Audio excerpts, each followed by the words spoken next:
மக்கள் மேல் தமிழக அரசியல்வாதிகளுக்கு அக்கறை அல்ல.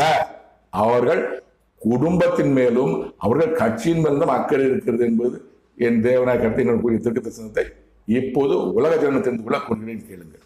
25/9/2025 அன்று என்னிடம் என் தேவநாய கர்த்தர் கடவுள் கூறிய திட்ட தரிசனத்தை இப்போ நீங்கள் கேளுங்கள்.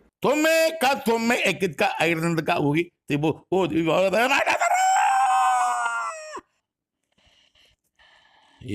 தேசம் பரிசுத்தப்படுத்தப்படும் உன்னால் உன்னால் உன்னால் நீ நான் நாம் இருவரும் தேசத்தின் அதிபதியாக ஒவ்வொருவனும் ஜோடி போட்டு இணையோடு ஆட்சி அதிகாரத்திற்கு வர நினைக்கிறார்கள். அரசியல்வாதி